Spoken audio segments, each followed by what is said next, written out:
polymer company. Okay, they put up $30,000 a year for my education and for my research. And I was admitted to this macromolecular program, okay, as a master's student. I got my master's degree in 1 year. I don't think anybody's ever done that before or since. And so 1993 master's degree, and this medical stuff starts taking off, okay. Martin has no medical or biological background at all. Okay, he got his PhD in Kevlar fibers. Huge freaking difference between Kevlar fibers and kidneys. Okay, it's not the same. Okay. Martin, as a professor, is like a small businessman or a manager. Okay, where I wasn't the only person working there. Okay, there was a group of other people.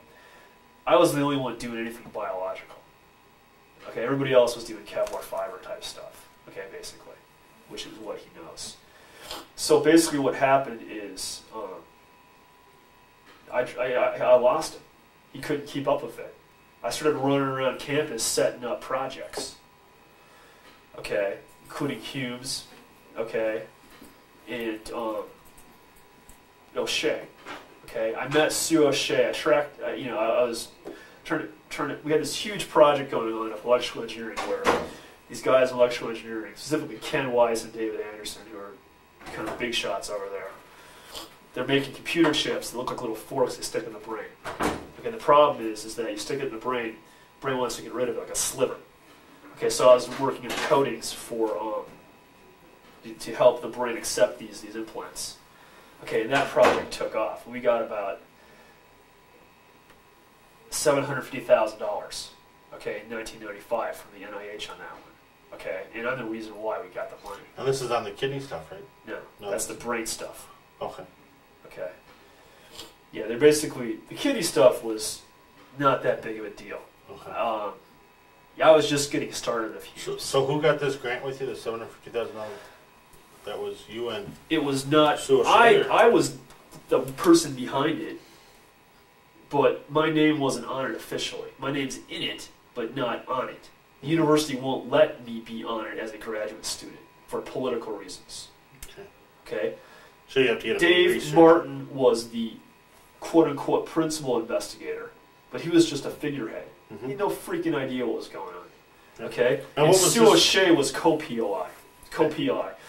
I found Sue O'Shea. I was looking for somebody, okay, to work on that project. What was this project called? Officially, it was called surface modification for biocompatibility. That was the proposal name, or the project name, or the funding title, and that was from the NIH National Institutes of... For biocompatibility? Yeah, surface modification for biocompatibility. And that was through NIH, I think it was National Institutes of Mental Health. It might have been, there's a couple different ones. That was $750,000 grant? Roughly, yeah. That's pretty good. Yeah. Yeah, that money was supposed to pay for my dissertation, okay? I was going to take that money, okay? Because I only When had... was this? The proposal we wrote in 1994, okay? It was submitted about May of 94. Okay, and the money came January of 95. The money actually came here, and it was like a 3-year contract. The money actually came to the university in 95. Okay, after I was arrested. Okay. Okay. O'Shea, I met O'Shea. I can tell you the exact day. So it's basically $250,000 a year? Something like that. Yeah. Something like that, yeah. I met O'Shea about November. This is what we're talking about? What? Right now we're talking about this, right? This is part of it, yeah. This is the False Claim Act thing you did? No. No? Nope, that's totally different. This details everything that happened. This is a civil rights lawsuit. Not false. This False Claims Act was another one. Okay.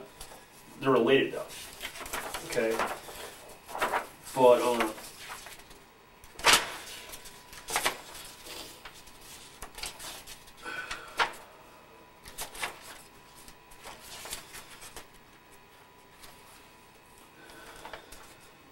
I'm going to give you a copy of this too. Okay, I'd like one. Yeah, that's why I brought it here for you. Because essentially, I don't want to copy it from you today because I really don't have time. I don't want to jam up your only. If that's your only copy, John. I got a stack of them. Okay, I Okay. printed out. Okay. Everybody here had to get a copy of it. I printed that many. But I didn't want to take your last. No. It's not my last copy. Yeah. Okay, this is I specifically brought this here for you today because I wanted to give you this because I don't know. I can give you any more details. Okay. But Well, I met O'Shea in '93, and she immediately was interested in getting involved. Okay, and that relationship developed. And this was for the heart? Brain. Brain, okay. Okay. What did you mention about the heart a couple of minutes ago? Did you? No, maybe you said you were We didn't really have. The only projects that matter here are kidney and brain. Okay. Okay, and Hughes is the kidney man. Okay. Okay, and that was peanuts compared Right. to this brain thing. Right. Okay. This brain thing. There's so many problems with what they did with this money and how they got that money. It's ridiculous. Okay. But in any case, I want to finish this. You're talking about, Okay. Sue O'Shea and Dave Martin being afraid of me. Right. Okay. I'm sure they are afraid of me at this point. But Why do you think that? because they're guilty. Okay? And they don't know what I'm going to do. Okay? And they know that I'm not going to stop until this is done. And two, they also know that the university used to get away with this stuff all the time. Okay? And the tide is shifting. Okay, this copyright policy on Monday makes it explicitly clear that the university is not going to put up with this stuff anymore. That's what it says on paper. I don't know if I believe it. I don't believe it. But that's what it says. That's why it doesn't make any sense to me. But that's what the copyright policy says. It says that the university that I own this. That's my property. Explicitly. That's what the university's policy says. Before, they would say, no, it's not your property. Or you got paid to do that or something. The copyright policy is significant here. Okay? This is complicated. I'm trying to explain it to you. And I don't understand all the details, but let me just finish the Sue O'Shea and Martin question, okay? Because I think you'll understand it better if I explain it to you. So, the money gets here. We win the contract. And money gets here January '95. I'm arrested and I'm out until May of '95. They let me back in under these conditions where I drop my complaints, keep my mouth shut, get my PhD, and disappear. And so I try to do this. I stop working on the brain project. I come up with another dissertation. This weak, not weak, but I mean by my standards, it's not what I wanted to do. Okay, but I did it anyways. I had effectively 2 dissertations. Okay, one was going to be brain. Okay, if I got the money to do it, otherwise I could do something else. Okay, and anyways, so 95 May of '95, I come back in. They appoint me a doctoral candidate. Okay, which is that means I've passed all my classes, passed all my exams. All I have to do now is give them the dissertation. Okay, and all I have to do is sign off on it, basically. That was in May of '95? Right. Technically, the meeting was in May '95. They sent the documents in May '95. Because it was after the winter term was over, and I wasn't enrolled for the summer term, technically I was appointed fall of '95. Okay? Basically nothing happened during 1995. In 1996, it started again.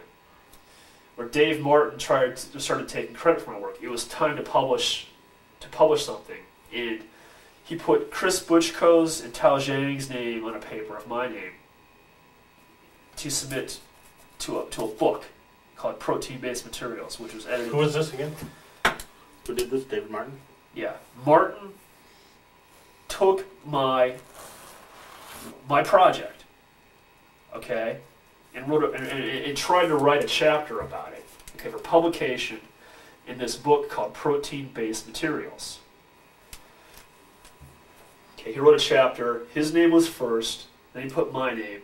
Then he put Chris Butchko and Tao Zhang, 2 other graduate students, and made it look like it was all one big happy family. Okay, and I said no. It's not a happy family. You don't arrest me, steal my work, and then pretend it's a happy. No, I'm not going on. And so that started things up again. So that was written with your name out without your permission? He tried to do it. Okay, I got a copy of it, of the chapter. Okay, Dan Sharphorn was involved in this at this point.